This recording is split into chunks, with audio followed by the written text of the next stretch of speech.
So today's topic is around resolving to escape the restraints of savings in 2022. So we're going to have what I think is an anything but typical discussion with our guests to talk about what we need in procurement to do differently starting in the new year, but going forward, you know, on an ongoing basis as we go beyond savings and thinking beyond savings. So first, let me just introduce you very briefly to our guests. And first of all, Greg Anderson. Greg is Senior Vice President of Sales in North America at W&S Denali. Thank you, Greg, for joining us.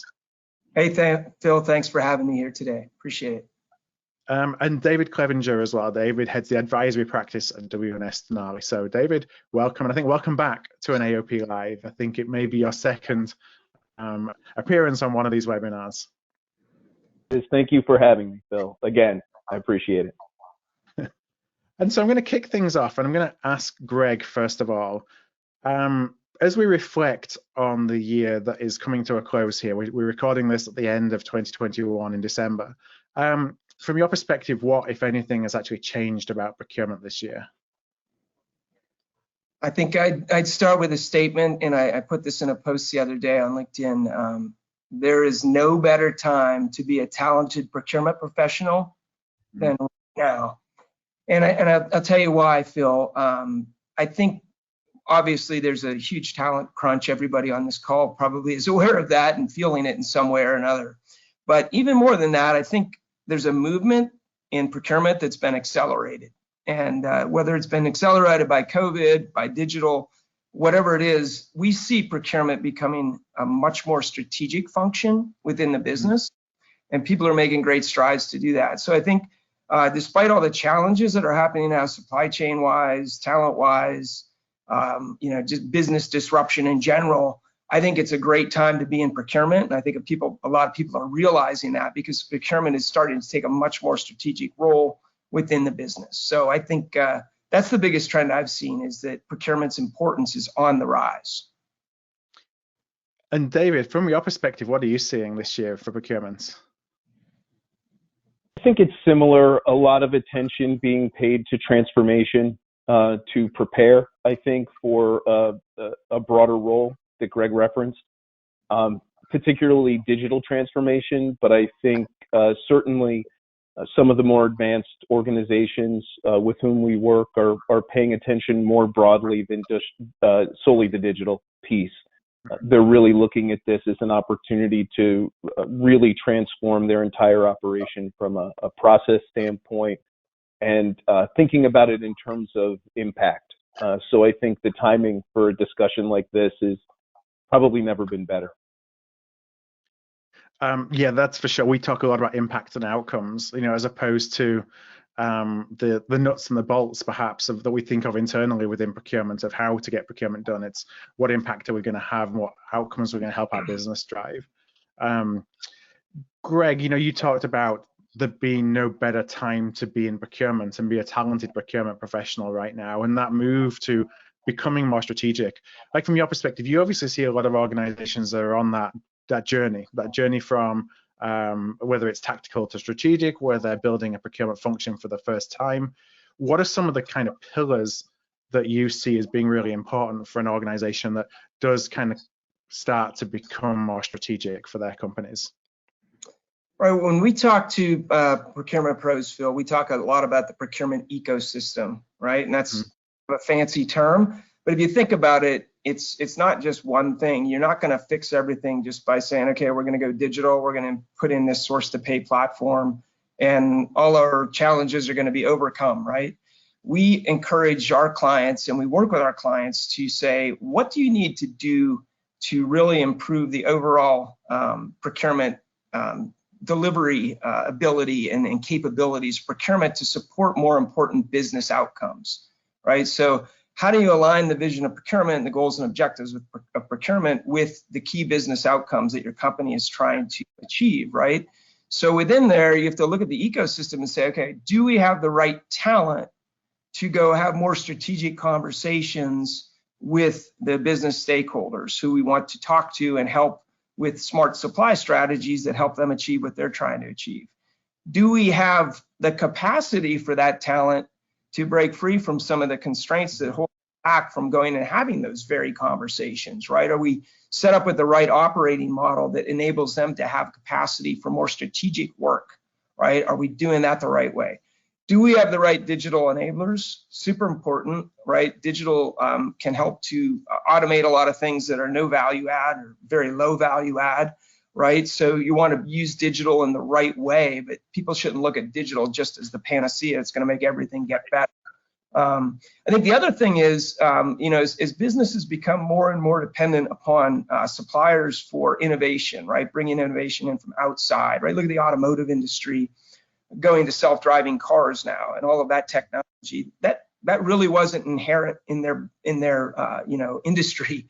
So they've had to go outside the industry to companies that provide navigation systems and vision systems and robotic steering and all of that. So you have to go and be a channel and a conduit in procurement to that outside innovation that you can bring into the company to help the company achieve the outcomes.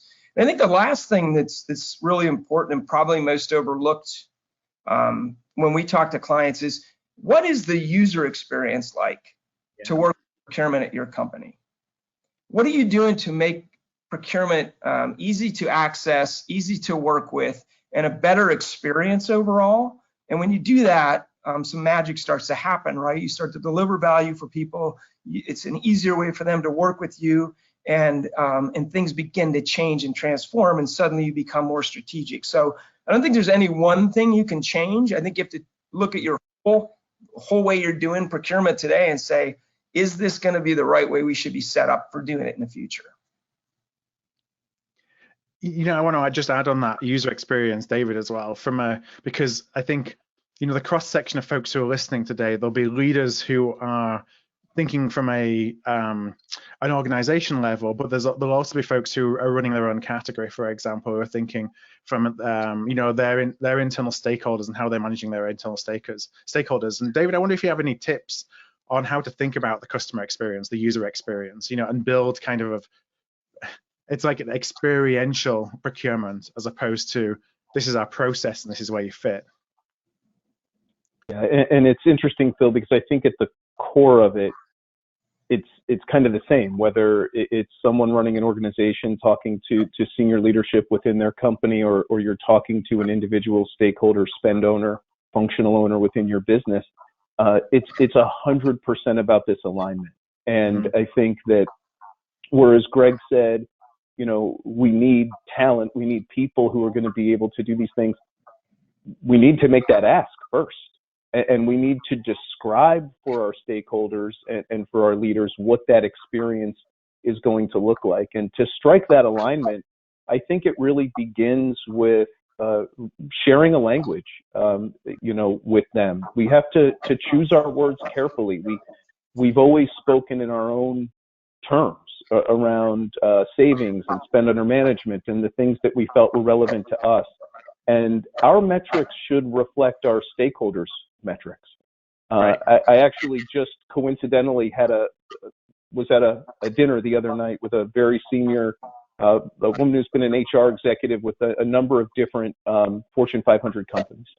And she was talking about the shortfalls of procurement in terms of I'm trying to solve for a global talent strategy and deploy people around the globe and allow them to have an impact and be competitive. And procurement's talking to me about something costing less. And I need it to be faster, and I need it to be better, and I need to get innovation from the suppliers with whom I'm working. And that's not the solution that they're bringing to me.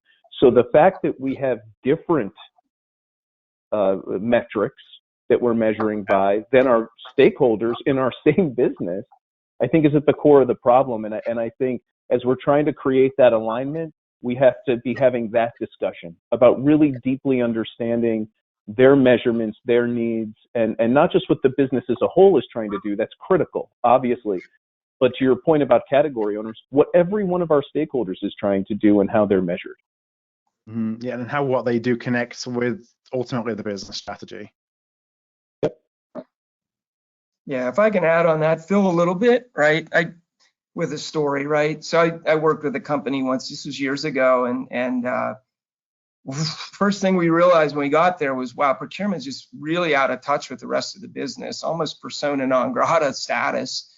And we dug into it and asked the executives why, because we as consultants had access to more of the stakeholders and say, well, what's so hard about working with them? Or, oh, they claim these savings and they're not doing anything to help me grow my business. And they're taking credit for 5 years of savings, right? And we know it comes out of the P&L the next year, right? And they're going around measuring themselves against other peers and saying, look at our performance is best in class or above average on metrics that matter to procurement, but the business doesn't care about those metrics, right? That's what's happened with a lot of this inward focus on making procurement really good and competitive, and that's good. You should have a good operation. You got to make sure what you're doing is going to matter to the rest of the business, or you really run the risk of being rendered not relevant to them, right? Certainly strategic and maybe not even relevant. So I think it's really, really important to make sure that procurement's objectives and the way procurement is measured is supportive and aligned super well with. I think we're going to say align 150 times in this conference, but it's really lined up well with the business, right? The rest of the business. I hate to so clearly agree with Greg, but the other word that we'll probably repeat throughout this is relevance. Is that I think one of the major factors is that those objectives that we talked about, or the traditional goals around procurement that we've discussed, are not necessarily relevant to the business, and sometimes they're incongruous, and that's really dangerous because when you lack relevance to that degree, you become really useless within the business and really difficult to work with, and that's when people start to avoid it. So even if you add in the digital enablers and you become more efficient and you become more effective, it's effective at what? Is it truly effective at something that's completely relevant to the business, or just to some of the traditional objectives that you've had within procurement? Yeah, isn't it interesting that, for example, savings for a lot of organizations, it's a measure of procurement, so that we can say, hey, look, this is our ROI, as opposed to saying, hey, this is how we've helped the business deliver on whatever their role within the organization is. So we're focusing on our story as opposed to focusing on the stakeholder's story. Yeah, exactly. So, we want to talk about what we can do about that. Greg, as you're talking with procurement leaders who are currently measured on savings alone, and that's what they're expected, because that's what the business case within procurement has always been built upon. How are you helping them to start thinking about, like, how do we change this conversation? And even if the procurement leader may understand, if that's the right thing to do, how do we get that past the CFO, or how do we get past the COO? Somebody that's holding procurement to account and measuring procurement by that metric alone. Right. I'd first say I think procurement's been measured by savings, and it's not bad, right? Savings are good. We want growth and we want it to be profitable growth, but I think it's because it's one of the few things you can measure it by, right? It's tangible, and executives like to measure things and say, okay, the investments we're making in procurement are delivering these kind of savings, right? But that's where I think people are going to have to start getting comfortable with having measurements that are different and sometimes not as clear as savings are to measure. And so I think the first thing I would tell someone is, look, you've got to build trust and credibility will build trust with the executive team and with the stakeholders in the business, right? And how do you do that? So you sit down with them and you really understand, okay, we've got these business outcomes we're trying to drive for the company, and I know what that means for the head of marketing, or I know what that means for the CIO, right? And let's look at what their objectives are and then say, okay, how can procurement contribute to helping them achieve that particular objective, right? Through a smarter supply strategy, right? So what do you have to do to deliver on that? You've got to level up procurement, and you've got to show them, look, here's what we can do if you engage us early enough. We can bring this kind of talent, but you've got to make sure you have that talent. And an interesting observation I made through the years is when a talented team of consultants can come in and people see sort of the difference between more strategic folks that can have conversations with stakeholders, they say, wow, okay, if we had people like that who could act like that, then we could have a much better opportunity to be strategic in the business. So we've got to relook at our talent, right? And we've got to look at the kind of people we're bringing in, right? And it's a rethink of the function in a lot of ways. So but at the end of the day, you've got to have people in the procurement team that have the expertise and the wherewithal and the know-how to go get things done to help these stakeholders achieve their objectives, right? So you got to show them you can be a strategic business partner and provide that kind of expertise to help them solve their biggest challenges. Mm-hmm. Last thing I'd say is you'll change their perception by changing their experience. Yeah. If it's a better experience, if they say, wow, that was really useful, or that was a great experience working with that person from the procurement team because they really helped us go down the right road on this particular initiative, and I found super value in that, right? That's what you've got to do. You've got to change their perception by changing the experience. Clevenger, David, add to that one? Yeah, I think this is what it all comes down to, right? And I guess I don't want to say that I disagree necessarily, but I think that there's probably more of an opportunity for us to move on from savings than we think. And again, I partially agree in that I don't know that we completely eliminate that as an objective or something that we're paying attention to. I think we maybe want to replace it with fiscal responsibility and being a good fiduciary for the business. But remember that it was procurement ourselves that introduced savings as a metric. This wasn't thrust upon us. When procurement was more of just a tactical buying function, this didn't exist. It wasn't until kind of the strategic sourcing revolution, that came along at 80s, 90s, that we introduced this as the way that procurement should be measured. And so I think we're perfectly within a reasonable range to note how we've evolved and plan to evolve, and that metric alone, or the spend under management metric alone, shouldn't any longer necessarily at least be the primary basis for how we're measured. And I think that there are some other ways, some other prospectively more concrete ways, not completely, but more concrete ways than not to measure the impact that procurement's having. And I think the most significant one is to recognize that procurement serves as the portal for the 3, 5, 10, 15,000 suppliers that are doing things for your business. Mm-hmm. And the paradigm to date is that procurement's been focused on the dollars going out. But I think to shift that to the knowledge coming in, Greg referenced earlier the automotive company example.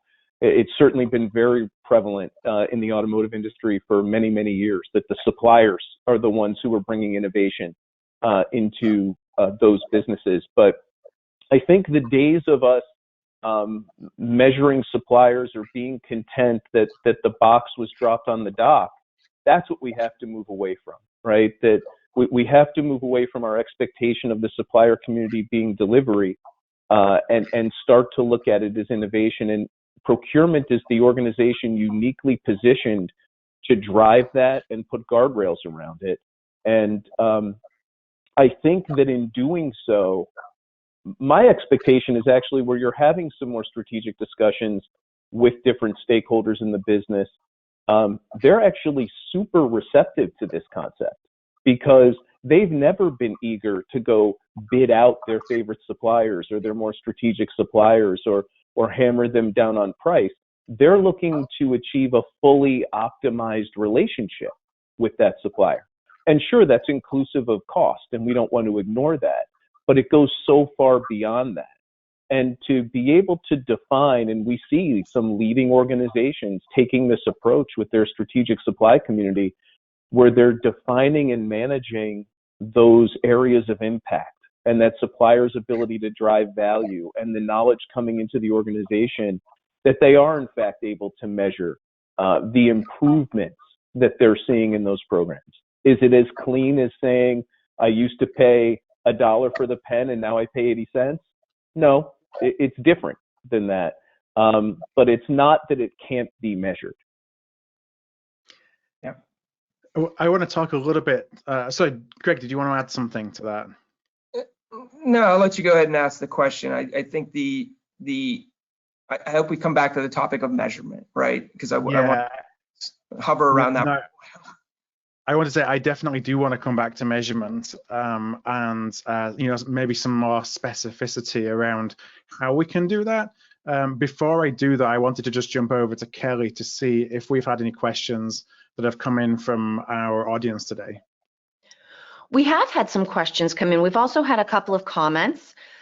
Maybe to start on a very positive note, David and Greg, I'm getting a lot of positive feedback from the audience about your choice of outfit. So everyone appreciates that you've dressed up for the video component of today's session. I've also received word, David, your sweater has already sold out online. So at that point, everybody attending, yes, we know it's out of stock, back ordered till after the holidays. Yes, we're getting lots of really positive, reaffirming feedback about your choices of outfits.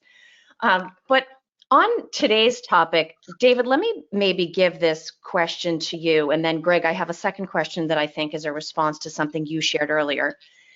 David, there's a question here about talent, right? And this need to elevate procurement talent, but there's a lot of different ways that we can do that. Do you have a sense of when it is appropriate to hire in new talent versus investing in training? And maybe what some of the factors might be around when you chose to hire in versus training the existing talent that you have? Sure. First of all, it bears pointing out that this is probably the first time in 20 months when I haven't had a hoodie on. So I'm, believe me, no different than anybody else in the pandemic.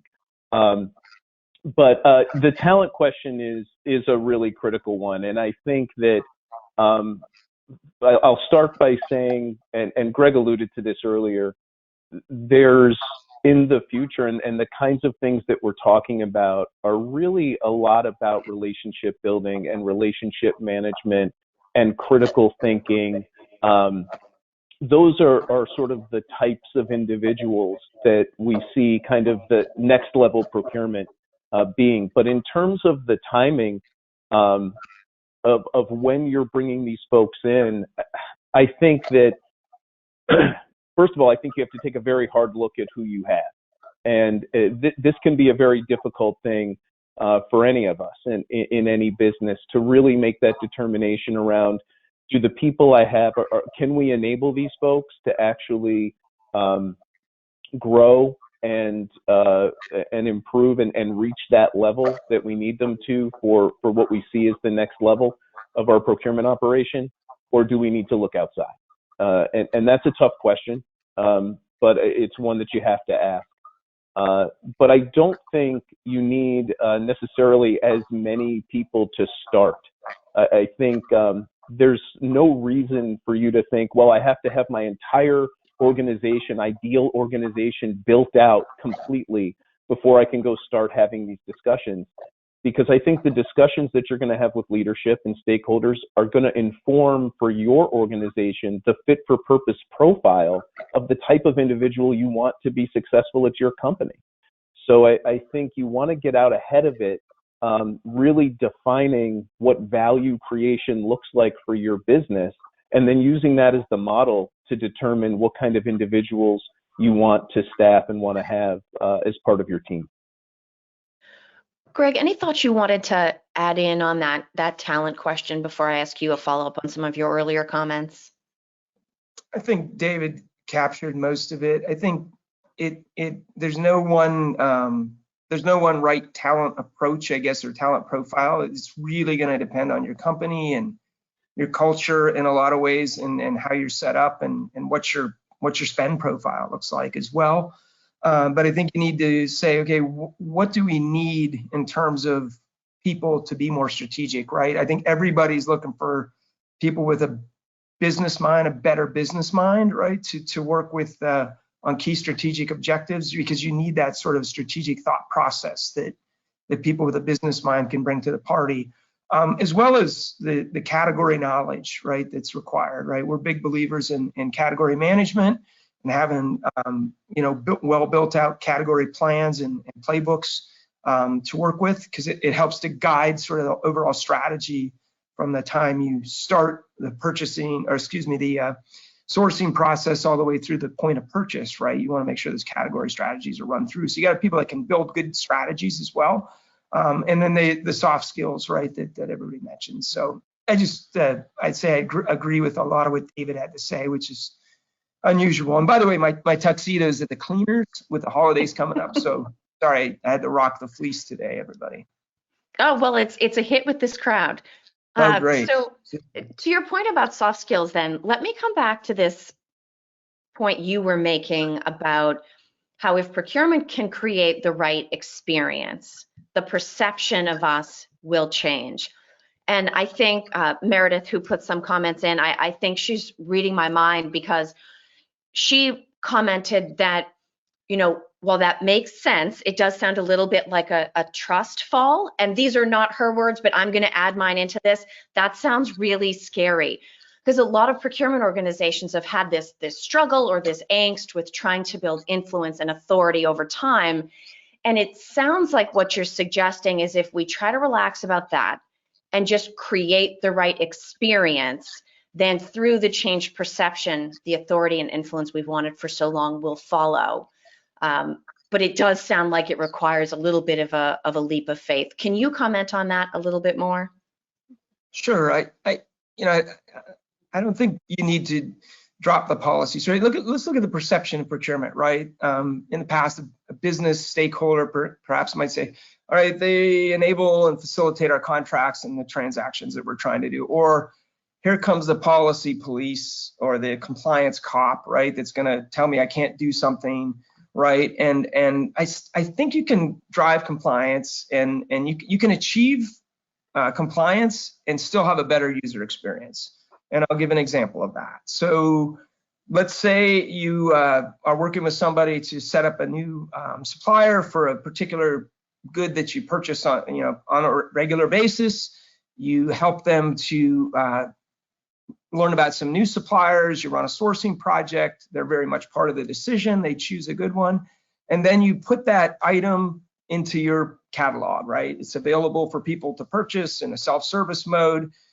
They go in, it's easy for them to find, it's easy for them to buy it. It's compliant buying with the right supplier, saving the company money, all a good experience all the way through, right? That can be done versus, hey, procurement, I just negotiated this agreement with these people. Can you just turn this into a contract? And procurement saying, whoa, hold on, you got to have 3 bids and a buy, right? So I think there's ways to make the system work and be compliant without having to say, we're throwing everything out. We're just going to be the feel-good people that everybody wants to work with. I'm not suggesting that. I'm just saying there's different ways to structure the relationship I think in a proactive way, and to be a better business partner. So they look at, like, a lot of people set up business partners from procurement, right? And that's the go-to person who would then bring in maybe category experts. Others do it with a category expert is going to go call on that person because most of what they buy falls into that person's category. You set it up right for your organization, I think, so that people want to come and they see procurement as a business partner that's going to help them achieve what they're trying to achieve. And you sort of get the compliance and everything else along with it, right? So it's just a different approach. It's having empathy. So we do a lot of work with our clients on design thinking, and the beginning of that is having empathy for the person's experience, the person that's trying to buy something, do something, and achieve something, and they need procurement's help. So you start from a position of empathy and you say, okay, I can appreciate how tough that was to work with us in the past. Let's change that. Excellent. No, and that does tie back really to a lot of what David was saying about soft skills and relationship building and all of that, right? So, Phil, I'm going to hand it back to you and go back in and start monitoring some of these comments and questions again. But thanks, guys. Thanks, Kelly. Sure. Thanks, Kelly. And sure, if anybody does have any questions, please continue to pop them in the question box, and I will be coming back to Kelly at least one more time before we sign off at the end of the webinar. So I wanted to come back to that idea of specificity around metrics. And when we think about, we talked about savings, as we think about how do we reposition what the value that procurement drives, oftentimes we've done a lot of work on driving growth in procurement. So this is a question from Amit, who talks about that one of the things when we have tried to change the positioning of savings, we've really done it and just repackaged. Well, we got these savings, but instead of it being, hitting the margins, you can go and reinvest that savings in R&D, or you can go and do something else with it. But it's kind of a repackaging of savings as opposed to coming up with different value levers altogether. So I wonder if, and I will leave it open to one of you to jump in, because I'm not sure quite who to direct this question to in the first instance. Greg, you're going to read this one? All right, you got some breathing room. He'll start. May I begin? David needs more time to think about the answers than I do. So I'll put the audience on notice to test you on that one later. No, but the repackaging of savings is something that I've heard a couple different ways, right? Sure, you create more capacity to use that budget for other things, right? So that's a good thing, right? And that's a decision made company to company. Like, what are we going to do with the savings? Are we going to let them drop through the bottom line, cut the budget, or are we going to just allow that budget owner to have more dollars to get more value out of, right? Either way, you're delivering value, I think. But the other way, people say, oh, look how much, to drop these savings to the bottom line, you'd have to generate this much revenue to generate that much bottom line impact. I've never talked to a CEO who said, I'm going to save our way to prosperity. Right. CEOs want the revenue. They want the growth, right? Growth gives you scale. Growth gives you ability to do a lot of things with the business you don't have. When growth is going away, the company's going to wither and fade away. So they'd rather have growth. So I wouldn't recommend saying this savings is equivalent to this much revenue. While it's true mathematically, I don't think you're not going to win any big supporters with that. So sorry, Greg. I just want to jump in. I don't want to interrupt your train of thought, but that's one of my biggest pet peeves when we talk about savings. I think there was an Aberdeen Group report from 15 years ago or something that said, oh, every dollar that you save equals $7 of revenue. And the amount of times that I saw that being the value proposition for procurement, and it kind of drives me crazy because exactly what you say, you don't cut your way to growth. And it's just really short-sighted for us to use that as a metric, I think. But sorry, Greg, I didn't want to interrupt your flow, but that's something I've been passionate about for a long time, is not using data like that. Yeah, no, I get it. I agree. And yeah, it's a function of the operating margin of the company, right? You can just do the math. It's pretty simple. But, coming back to sort of the heart of the question, right? I think it's important to land on what are the right performance measurements for procurement based on the business outcomes you're trying to achieve. And I said this before, I'm going to say it again because it's really important. People need to get comfortable with the fact that it's not going to be as clean cut a measurement, okay? So I'm going to real world example again here. You all probably read the same thing I read in Wall Street Journal about a week or two ago. Ford and GM are now working with semiconductor manufacturers to say, look, we want to build our own chips, right? We want to partner with you, and we want to deal with this chips shortage, by vertically integrating that part of our supply chain. Super important initiative, right? The automakers are losing money, not just because people can't buy a car because there's not enough chips, but because people can't buy cars with heated seats or with, the driverless cruise control, because those modules, they don't have chips for them, so they have to drop those options from the car. So you're losing great high margin upsell opportunity, right? So it's a big problem, big strategic problem for the automakers. And so now they're going to go out and forge relationships with people like Global Foundries or Qualcomm or any of these semiconductor companies. And procurement's going to be right in the middle of that, right? And you say, okay, now how do you measure procurement's performance on an important initiative like that? Right. And I think you can look at some creative metrics for that type of a situation to say, how much capacity have we secured by a certain period of time? How much have we improved our sales and the ability to sell these options because we now have security of supply, right? How effective are we at cutting over from our existing third party, right, selling us a module with that chip in it to our own chip production, right? And being able to make that transition on your supply chain design effectively, right?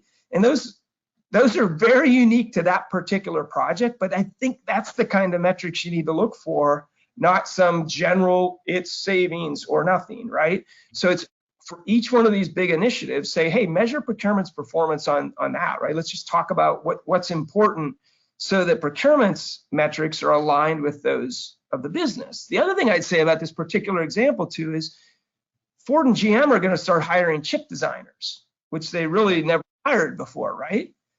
I wonder what they're going to do in procurement, right? As far as having chip expertise in procurement now, are they thinking all the way through, right? So that's something I think is a real world example. So when you look at measurements, I think if the role of procurement is changing, then the way their performance is assessed has to change as well. And that's a tough decision, but I think if you're a procurement leader and you go in and you talk, it makes sense to an executive, right? It makes sense. Say, look, we want to drive this alignment with the business outcomes the business is trying to achieve. So let's make sure our measurements, our performance, the way we're measured in our performance is in alignment with that. So David, kind of building on what Greg said then around different measures, and when we go back to that very first question I asked, which was around like how's procurement changing and how's procurement changed over the last year, are there things that you're seeing, perhaps across your client base or just folks that you're talking to within the procurement community, where procurement has been asked to deliver different outcomes, different impact than we have in the past, or that there's different elements that are coming to the fore now that we weren't necessarily thinking about?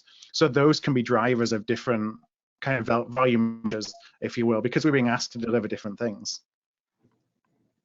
I'd say that the interesting component of this is that, unfortunately, procurement isn't being asked to do different things. I think in the instances where procurement isn't adding the kind of value that the organization wants, the organization doesn't say it, they just sort of go silent. And then you just don't have the relationship with those stakeholders. I do think, though, we certainly see examples of where procurement organizations are proactively changing what they do, and they're adopting a model not dissimilar from the one Greg outlined. And Greg, thank you for filibustering just long enough for me to come up with something to say. 21 years working with this guy, Phil. I don't know what I'm thinking.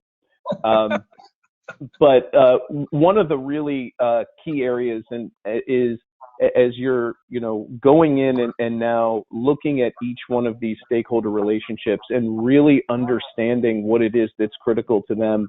I think the one area where I would actually take a little bit of exception, and this also ties to the talent question that was asked earlier, is this expertise component.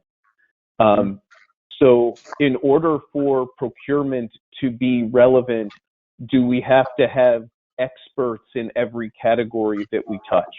No, I genuinely don't think that you do. I think that the expertise and where we see success is, so for example, companies who are now working with stakeholders, I used the HR example earlier, around what are some of their key spends. And now you look at that, and instead of saying, okay, we paid X, we want to get this to Y, we say, what are the value drivers in this category? What are the key areas of value that we can derive from this relationship? And how do those, in some cases, relate to cost, but also relate to the value that our employees are getting? So an example that we've used for years, so pharmacy benefits management. We have clients that instead of just negotiating this deal, are working with the provider in a very consultative way to say, well, what drives your cost? And subsequently, what drives value for our organization? Well, generic utilization does, and network access does, and specialty trend management does. And these are all the things that kind of matter. And instead of again, having a traditional kind of a bid, let's work with the experts who, by the way, are our HR people and the suppliers, and create that methodology to say, okay, now we're going to take, instead of a backwards look and getting together once a quarter and finding out how much Lipitor we bought, let's take a forward look at this relationship, and let's understand, for example, what's best in class for generic utilization, and where are we, and what are the people who are at the top of that chart? What are they doing? How did they get there? And what are the recommendations that the provider has? Someone has to identify and manage and mobilize that entire process to make sure that happens. And that can be the role of procurement, so that you can see on an ongoing basis for each one of these factors that you're moving toward a fully optimized solution with that supplier. And again, not just a box on the dock anymore.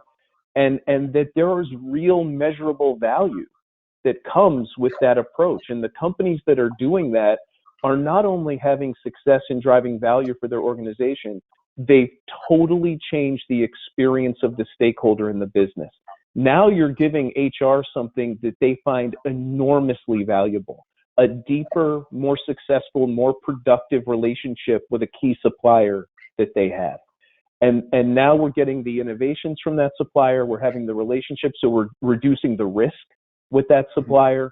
And it becomes something that there are measurable components to, but you've totally changed the experience and the impression of procurement that stakeholder has. Now this is not about somebody who's coming in trying to own your spend or have authority over your spend or drive their own agenda. Somebody who's completely aligned with you. It's been like 2 minutes since we said aligned. I'll bring it back. And somebody that's really helping you to forward your objectives.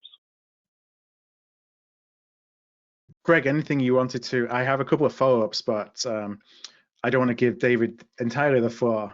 So anything that you wanted to add to what he said there? No, let's look at the follow-ups. I don't know that to that particular example. That's spot on. So my follow-ups then. So one thing is kind of restating. So we're looking at metrics from a stakeholder by stakeholder or category by category perspective, as opposed to this is a blanket metric that we should be pushing out on everything that we do in procurement. So we can offer a very localized, like specialized experience as it goes back to that customer experience, because we're going to figure out the metrics for that person or for that project or for that function, whether it's HR or whoever else you're working with. So my follow-up question to that then is, how do you then consolidate all these very disparate metrics from, you've got certain metrics for the pharmacy benefits category, you've got different metrics from a SaaS category, you've got different metrics from an MRO category, whatever it may be. How do you consolidate all these, or can you consolidate all these into a story that, paints a picture for the CEO or for the CFO that still allows them to look at that and say, yeah, procurement's delivering a ton of value here that, is beyond question?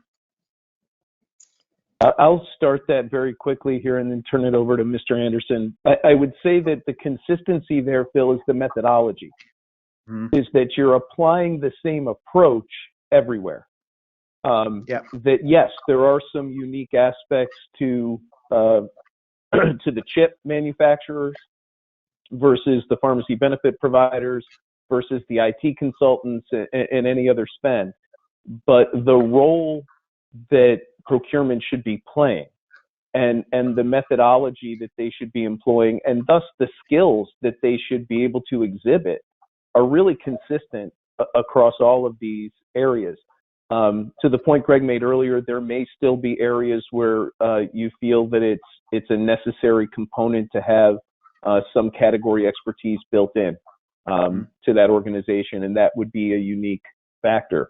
But I don't think it's necessarily as disparate as we're making it, that if we can apply the methodology in a uniform way, that the skill set remains pretty consistent, and the output, the impact, should be able to be communicated in a pretty specific way. What the value drivers are by category, those are going to vary without question, but I think that's okay. Yeah, I would add to that. I think, again, it becomes a bit more, you know, of a complete picture look, I think, at how you measure the effectiveness and performance of procurement, you know, from function to function. But if you look at, are we achieving the business outcomes? And when we see why we're doing that, right? We did get the growth. We did get the expansion into Europe we were looking for. We did launch a new product on time because procurement helped us get the cost of the components right in the bill of material, and therefore we were able to take it to launch because we were hitting the target gross margin on it, right? All those things, you can say, okay, how did they do in each individual initiative? But I would walk around the organization and talk to my leaders if I was the CEO and say, hey, what's it been like this last year working with procurement? Are they helping you achieve what you're trying to achieve? Are they helping to propel the business forward? Are they more strategic to you than they were in the past? And get that kind of feedback as well. Because at the end of the day, if it's all working, if the system's working, the objectives will be achieved, right? And if procurement's playing their part in that, or even playing an outsized part in it, then they should get their fair share of the credit for that as well. So I think again, everybody wants to measure things so precisely, and I think you have to get comfortable being uncomfortable maybe with not being able to precisely measure everything, but saying, no, they really helped us solve this particular challenge, and as a result, we got the product out on time, or you know, we've been able to move to the cloud with all our applications 6 months earlier than we expected. So we're gonna see the benefits of that. You know, those are the kind of things where it isn't all just black and white measurement. You know, that comfort with the unknown, or being uncomfortable, I think is really important. I've often said that you can have an organization that's beat all of their savings goals, and yet within the organization they're not seen in a positive light, and that leads to transformation. Right. You can have another organization that perhaps had a savings goal, didn't necessarily reach that savings goal, but actually had all the executive team talking the virtues of working with them and how procurement's enabled them to build on and deliver their business strategy. And you know, it's all about the conversation in the car between the CFO and the CEO on what they're hearing about procurement. That's really where we're measured. It's not necessarily in numbers that we can present to make ourselves feel good about the impact we're having. It's almost like those numbers again are like internal, pat ourselves on the back, and didn't we do a good job, versus what are people really talking about the impact that we had for them as being more important. And like you said, that's really hard because we're not in control of that necessarily, other than delivering an experience, especially if the numbers aren't necessarily where we want the numbers to be. But Phil, you know, when you just hit me with an analogy here, right? A lot of companies now are really measuring the customer experience, right? And they're getting all the data socially and whatever, and checking feeds and making sure that the customers are satisfied, right? Same thing, right? It's the same thing. These are, I don't like to use the term internal customers, but they're your internal business partners.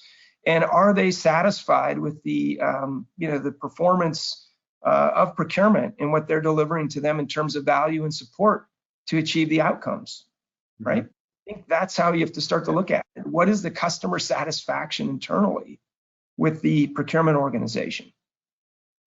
Yeah, and I think the big idea there on the heels of that thinking is that part of the evolution potentially is that you're two organizations now, and that there's buying, right? There's procurement ops that is just that function of that PO traveling through the system, somebody making a request and getting a product and getting it paid.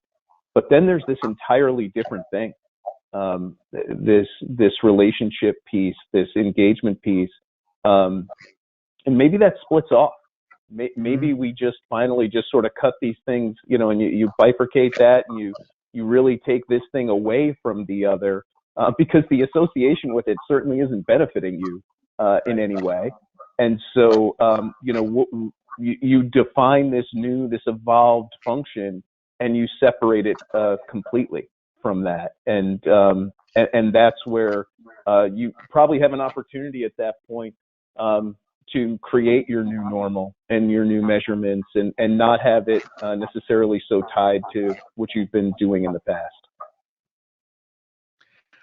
Kelly, I want to come over to you just to see if there's any other questions that we've had over the last 20 minutes or so from the audience to pose to David or to Greg. Yes, as a matter of fact. And David, staying with you, one of them is a follow-up on a point that you made a few minutes ago. Maybe let's go back to it and see if, first of all, the folks I'm getting comments from heard it the way you meant it, and then see if you want to expand.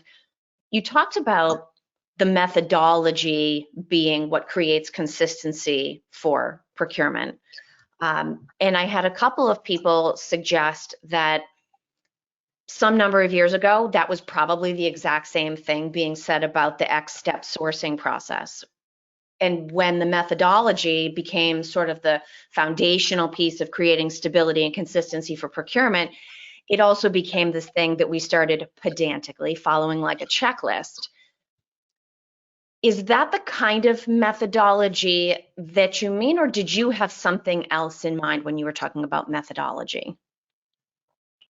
That's a great question. And first of all, it bears pointing out that for a long, long time, I think that the strategic sourcing methodology was enormously effective, and it was a complete game changer, and it helped to rationalize costs across an immeasurable number of industries and areas. So I don't want to give the impression at all that the consistency of that methodology and the utilization of that was in any way a negative thing. Here, what I think I'm referring to from a methodology standpoint is more the process of engagement with the stakeholders. So I think the difference is, whereas the strategic sourcing methodology really had a singular outcome, right? It was intended to create transparency around the negotiation. Here, I think it could be, the output could be any number of things. Greg shot off a couple of examples earlier, right? It could be speed to market, it could be quality, it could be innovation, it could be value, dollar value. But the process of engagement with the supplier, so this methodology of how we interact, how we get to know the supplier, how we understand their objectives, how we align our objectives to theirs, and how we create an approach to their supplier community and their categories that's now aligned to the overall business objectives as well as their own departmental objectives. That methodology, I think, is where you need to be consistent. I think what's different is that the output from that in every case could vary and should vary, because not all of those have the same goal, which has been a little bit the problem to date, is that cost savings isn't the objective for every category, for every group across the business.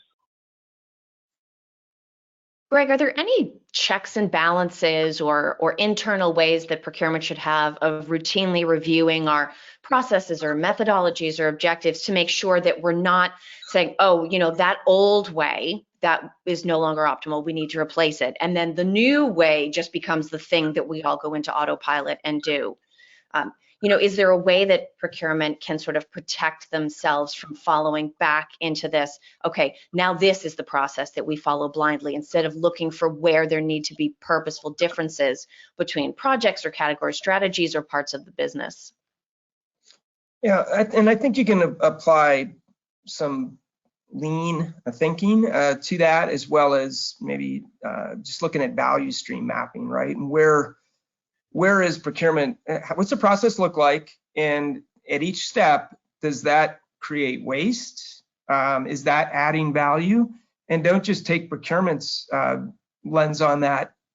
Take the stakeholders, take the people you're working with in the business, take their perception on that, right? To say, okay, how do we do this and continuously improve this process? We have to change the process due to a policy change or some other reason, but I think just constantly look at how you're doing things and ask why. Boy, have you ever gone somewhere and just said, why do you do it like this? And be like, well, it's how we've always done it. And you remember where the hell that came from. And it's really bad and it's wasteful, but we do it because, I don't know, we have Stockholm syndrome and we just have sympathy for our captors and we just keep doing it because that's how it's always been done. I think that's what you have to do, is ask, is this still necessary? Is this still relevant? And digital transformation is making that question come up more and more, to say, okay, do we need a human doing this? Could we automate this?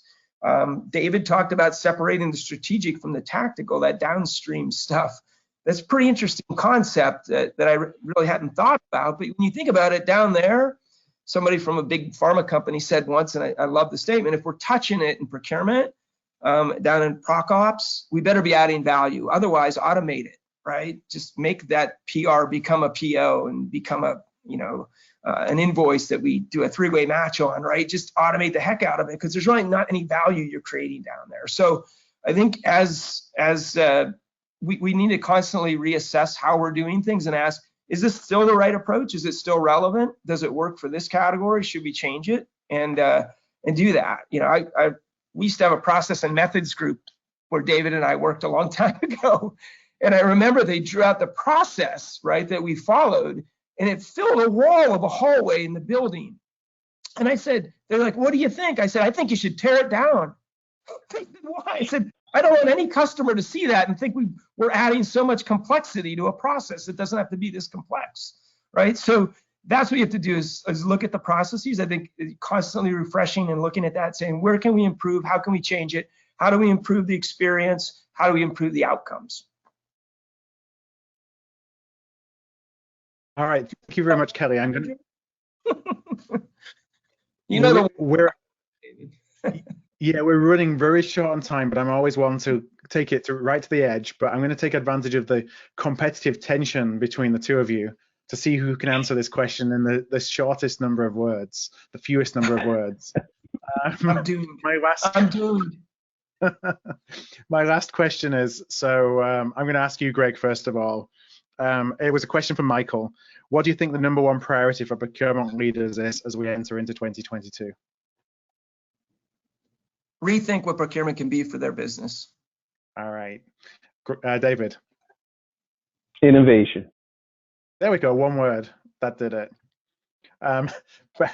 Both very qualified answers. Thank you very much, everybody, for joining us. I really appreciate you joining us for this webinar. Of course, Kelly, thank you for bringing across the questions that we got through the audience through the webinar. And I'm sorry that if there's questions that we weren't able to ask today. And David and Greg, it's always a pleasure. We always have good fun, so I appreciate your time today.